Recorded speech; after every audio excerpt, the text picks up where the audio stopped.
মিঠি আর অঙ্ক ম্যাম।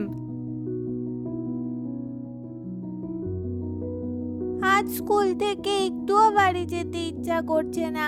কি হবে গিয়ে? আবার মা বকবে, বাবা রাগ করবে। টিচার ম্যাম তো ভালোই, তাও আমি অঙ্কে 50-এ মাত্র 5 পেলাম।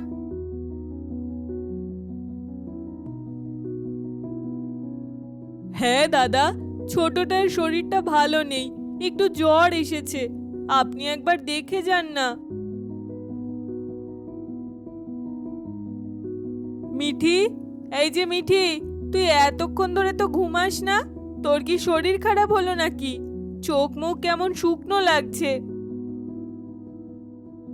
না না মা, কিছু না। খেলাধুলোয় একটু বেশি দৌড়ঝাঁপ করেছিলাম স্কুলে, তাই। ঠিক আছে, চোখ মুখ ধুয়ে নে, ম্যাম এসে গেছেন।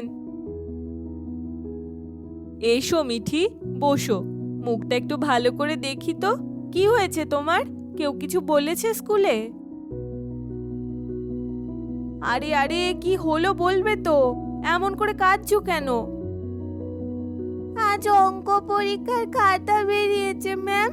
আমি আবারও খুব খারাপ করেছি।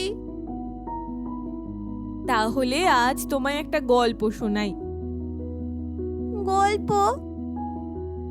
একটা মেয়ে ছিল, ঠিক তোমার বয়সী। অঙ্ক তার কাছে একেবারে জম ছিল।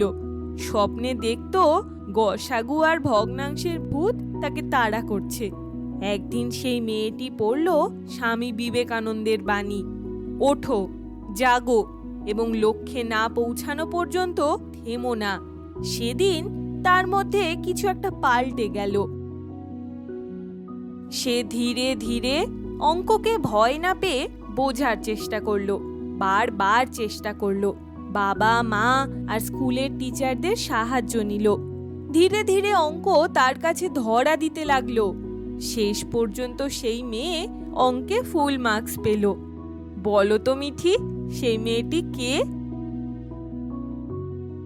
আমি জানি না ম্যাম। সেই মেয়েটি আমি নিজে। আজ আমি অঙ্ক শেখাই। তাই বলছি, ভেঙে পড়ো না। সবাই আমরা তোমার পাশে আছি। চেষ্টা করো, তুমি পারবেই। আর সব সময় মনে রেখো স্বামীজির সেই বাণী। আমি পারবো ম্যাম। আমি মন দিয়ে অঙ্ক করব। এবার আমি ফুল মার্কস আনবো।